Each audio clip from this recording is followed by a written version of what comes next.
standard free energy of formation, and delta G naught. So let's continue our discussion of the Gibbs free energy, and in this video we're going to learn the two methods to calculate delta G for a given reaction. Now, just reminding ourselves of the general equation for delta G, so the change in free energy is equal to the change in enthalpy minus the temperature multiplied by the change in entropy, and that's at constant temperature and pressure.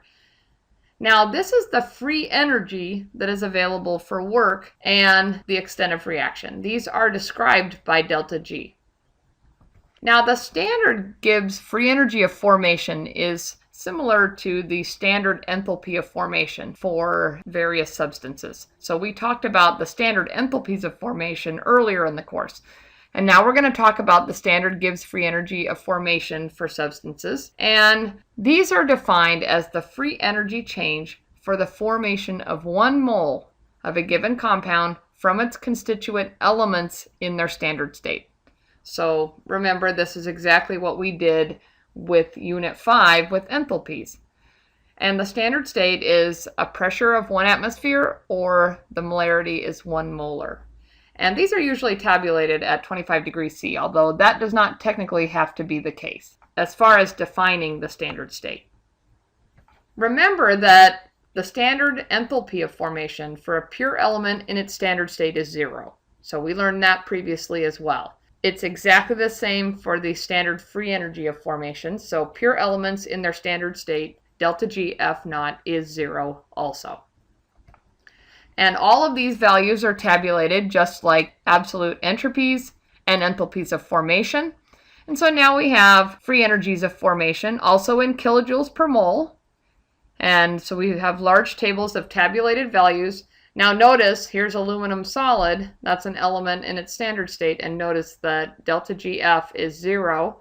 And delta HF is also 0. But also notice that the absolute molar entropy is not. And so don't make the assumption that the absolute molar entropy for a substance, if it's an element in its standard state, is 0, because these are not, but delta HF and delta GF are. Now, exactly in the same way as calculating the change in enthalpy for a reaction, we can calculate the change in free energy for a reaction from tabulated data, from delta GF naughts. And so again, for the reaction, coefficient A multiplied by reactant A, coefficient B multiplied by reactant B, coefficient C, product C, coefficient D, product D.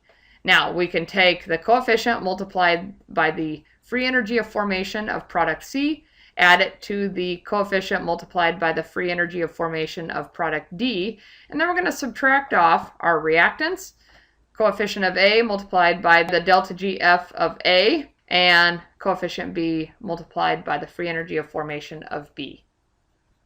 And similarly, another way to write this equation, a little bit simpler, is the sum of the moles of each product multiplied by its delta GF, and we're going to subtract off the sum of the moles of reactants multiplied by their delta GF naughts for the reactants.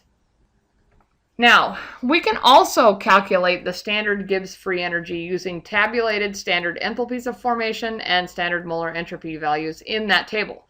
So what we would do here is calculate delta H for the reaction and delta S for the reaction separately, plug in the temperature in Kelvin, and we could get delta G naught.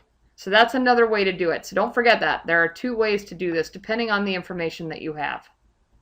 So next we're going to talk about the free energy, delta G naught, and the equilibrium constant, and the relationships between them.